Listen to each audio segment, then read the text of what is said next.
The vanishing track. The sun was already a white blaze over the Northern Territory when Jack Lawson switched off his dusty Land Cruiser and stepped out into the emptiness. For 4 days, the 60-year-old prospector had been driving deeper into the desert, chasing the memory of an old gold lead he'd heard about decades earlier. He'd spent half his life in the mines of Western Australia, another quarter guiding tourists through the red heart of the country, and the rest just trying to stay out of trouble. Now retired but restless, he wanted one more trip, one last chance to see the country that had shaped him. His old mates called him crazy. "You can't outwalk the Outback, Jack," they said. "It doesn't care who you are." Jack only grinned. "Then I'll walk gentle." The track he'd been following was little more than a scar between spinifex and sand. His map was a fold-creased relic printed in the 1980s. His water tank was half full. He planned to spend the night near an old cattle bore 20 kilometers north, then turn east to a dry creek marked Leichhardt Gully. By midday, the air shimmered like molten glass. He parked beneath a lone ghost gum, checked his compass, and stepped out with a small pack, camera, and GPS beacon. He wanted to photograph a section of old Aboriginal rock art a ranger had once mentioned. It was only a short hike, maybe an hour. An hour later, he found the overhang. Beautiful ochre figures of kangaroos and emus dancing across the stone.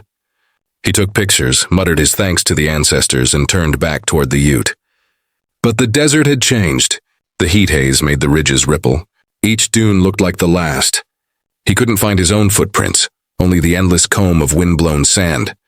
When he checked the GPS, the screen flashed, no signal. Jack frowned, took a slow breath, and turned west. He was certain that was the direction of the gum tree. After 30 minutes, he saw another gum, then another, but not the same one. The Outback was playing its oldest trick. It erased direction. He stopped, drank a small mouthful of water, and remembered every rule he'd ever taught tourists. Don't panic. Find shade. Think. He sat beneath the gum, spread his map, and marked a guess at his location. He decided to wait until the evening when the heat fell, then walk back by the stars. Night came cold and cruel. The desert sky blazed with more stars than city eyes ever see. Jack oriented himself with the Southern Cross, but the dunes twisted his path. Twice he thought he saw his headlights glinting in the distance, only to find more emptiness. By dawn, his bottle was almost empty. He tore a strip of cloth and tied it to a branch as a marker before moving on. "Step slow, old man," he whispered. "The land's older than you." At noon, he found a dry creek bed. He dug at the sand with his hands, hoping for damp soil. Nothing. He cursed softly, then laughed at himself. "Talking to ghosts now, eh, Jack?" When the second night came, his phone battery died. He turned off his torch to save power and lay under the sky, the Milky Way spilling across him like a river of light. He thought of his daughter in Perth, of the last text she'd sent. "Stay safe. Dad." He closed his eyes and listened to the silence, the deep, ringing silence of the Australian desert that can make a man believe he's the last soul on earth. The red silence. When dawn broke on the third day, the desert was already breathing heat. Jack's lips were split, his skin the color of rust. Every movement scraped his throat raw. The water bottle was empty, but he still carried it, an old habit. A man without his gear looks defeated, and Jack Lawson had never walked defeated.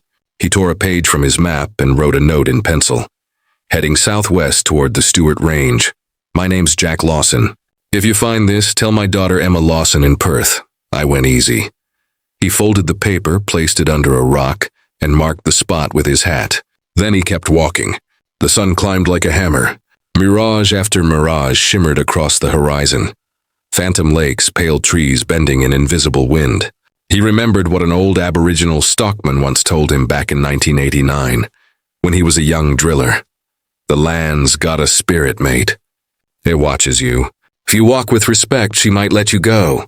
If not, she'll keep you." By mid-afternoon, his knees buckled. He dropped to the ground under a mulga bush, staring at the ants marching past his hand. "Little fella's got it figured out," he muttered. "Always know where they're going." He sucked on a pebble to trick his body into thinking he was drinking. His tongue felt like leather. When he finally dozed off, he dreamed of rain.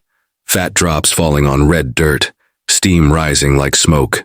That same evening, over 120 kilometers away, a ranger named Sarah Mitchell was reviewing drone images from a fire patrol. One frame caught her attention. A strange, straight line across a dune, ending in a dark spot. Not natural. She zoomed in. It looked like tracks. Then a shape, a hat. By morning, the ranger team assembled a search. A chopper lifted off from Alice Springs with Sarah aboard. She had seen this kind of thing before. Tourists lost after a wrong turn. Backpackers underestimating the desert. But this looked different. The coordinates were deep into restricted terrain. No one should have been there. Meanwhile, Jack was hallucinating. He saw a figure walking beside him. An old mate, Billy, who died 15 years ago in a mine collapse.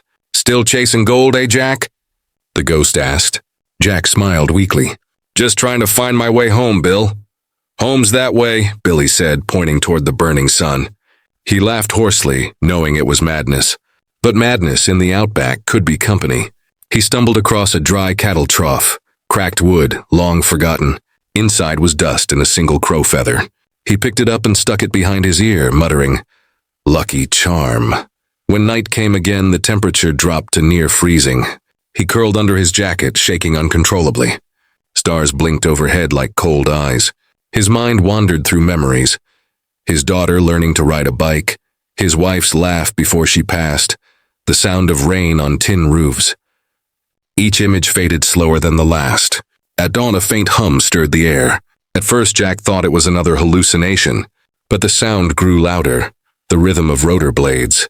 He lifted his arm, too weak to wave, and the world spun around him. A shape crossed the sky, a helicopter. He wanted to shout, but only coughed dust. Sarah Mitchell leaned out the open door, scanning the desert with binoculars. "Got something," she yelled to the pilot. A flare of reflection, a piece of metal in the sand. They circled lower. There, half buried near a mulga bush, lay a man's pack and a trail of footprints fading southward. They landed. Sarah jumped out, following the tracks until she saw him, sprawled in the shadow of a rock, sunburned, lips cracked, but breathing. "Hang on, mate," she whispered, kneeling beside him. "You're not done yet." Jack's eyes flickered open. "Told you," he rasped. "I walk gentle." The rescue team lifted him out after 4 days lost in one of the harshest regions on Earth. His survival was called a miracle of bushcraft and stubbornness. Months later, when he recovered, Jack Lawson returned to the Outback with the ranger team. Not to chase gold, but to leave a plaque near the spot where he almost died.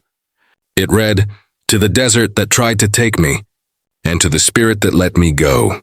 He placed his old hat beneath it, smiled at the endless horizon and whispered, "Thanks, old friend." The wind took his words and carried them across the dunes.